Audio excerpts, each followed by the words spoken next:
Love, a chemical that your heart releases into your body to make you feel good inside. Also known as dopamine, we first discover this type of love when we are very, very young, but it lasts until we are much, much older, and in fact, it will probably last until we die. We normally don't understand what is happening to us when we first discover this phenomenon. It is normally discovered when you're in your early ages of school and first discovering yourself. You might see a girl that you find to be really pretty, or a boy that you find extremely cute. You start feeling things such as an increased heart rate and the urge to keep looking at this person who caught your eye. As we get older, these crushes grow with us. Once you hit your last few years of elementary school, you start to discover urges to kiss them. You don't know why, but you are just a kid. But once you get into junior high and high school years, you discover that your urges to kiss the hell out of that person are starting to become much, much more. And then once you begin your journey into high school, you will discover what love is, and you will realize that the things you were thinking about in junior high aren't that gross as long as you understand what they are. In a show as crude as South Park, where people shit out of their mouths, there is a surprising amount of innocence in the show when it comes to young love. In this series, we will be doing reviews of every couple in South Park. Now, the rules of what a couple is somewhat vague, but what I will say is that a couple has to be two characters who are in an actual relationship. So Kyle and Cartman don't count. For now. We are going to start this series off with Tweek and Craig. Now, I know what you may be thinking. Mr. Cheez-It, they aren't a couple. Well, not in the episode that you're thinking of, but they do spend more time with each other than any other characters do. So for these two boys, I'm going to make an exception for them, because even though they never said they are a couple, they do act like one and call each other babe on occasion, and there are countless episodes where these two are heroes to each other. For this series, I have a bunch of questions to ask about the characters and the relationships we talk about. So now that you have a little bit of a better idea what this series will be, let's get into the first video. Who liked who? Well, one of the first reasons I chose this relationship first is because almost all of these questions I have lined up are exceptionally interesting to talk about with Tweek and Craig. No one really liked anyone.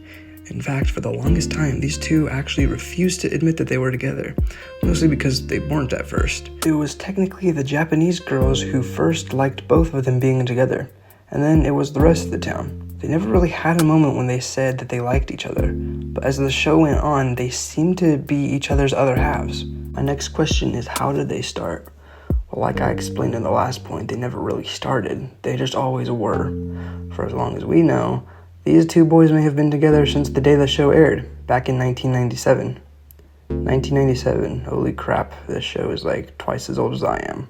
Question 3 says, on a scale of 1 to 10, how much do they love each other? It's hard to tell with these two because normally when you want to know how much a character loves another character, you first have to see how they react when they are away from their partner, in either a breakup or a takeaway. But Tweek and Craig are inseparable. They've never left each other. They are the soul of the show. In fact, I would go as far as to say that Tweek and Craig run the entire show. Maybe it was even made by Tweek and Craig, but I don't know. But the point of this is that these two have never been apart. So therefore, it is not easy to say how much they love each other. But at the same time, this does give us a hint.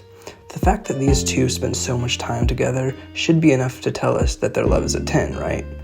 Well, not exactly, but because I'm not one of those totally nerdy YouTube channels that dissects every single frame and sound that the show makes. Did they end? Well, yes, but actually no. They have actually ended a few times, but in the end, one will always care enough about the other to go back and admit their problems so that they can fix it. Isn't that what we all want in a relationship? Someone who will admit their own faults and be kind enough to work it out with you, as well as someone who cares enough about you to tell you when you have made a mistake. Maybe they feel you leave them on open too much, or maybe they feel like you don't communicate well with them. Maybe they feel like you don't include them enough in your life. No matter what it is, I think we can all agree that Tweek and Craig's relationship is something that we all really want, but are too afraid to ask for. Maybe, just maybe, you don't have to ask for it. Perhaps it is something you just do. Tweek and Craig have a lot of airtime where they are shown that actions speak louder than words. Perhaps what every relationship needs is just that one person who will show the other that they can be the person that their partner deserves. Someone who is honest, inclusive, and cares about the other's well-being. When Tweek was scared about North Korea bombing his house, Craig started saying facts to try to be simple solutions to Tweek's emotional problems. When Craig learned that this wasn't working, he lost a little control and had to go without Tweek for a little bit. Or at least up until a speech by Heidi and Cartman where they explained that quick and simple solutions cannot be the answer to everything. Sometimes it requires letting people speak their feelings and feel their feelings.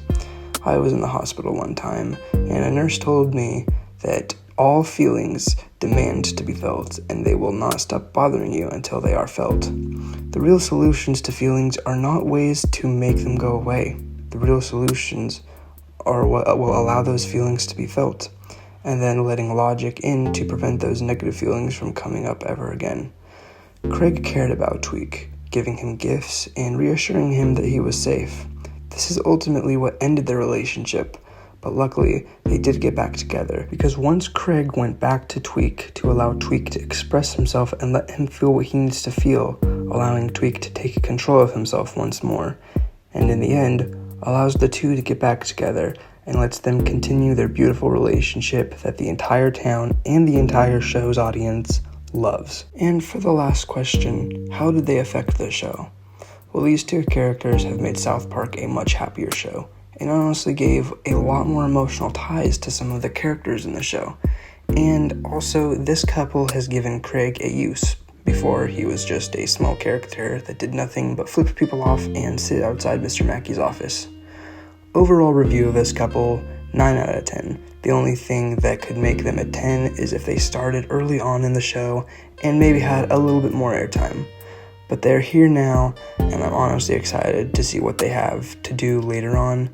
Until next time, I'm Mr. Cheez-It. I hope you enjoy this video. Have a great day.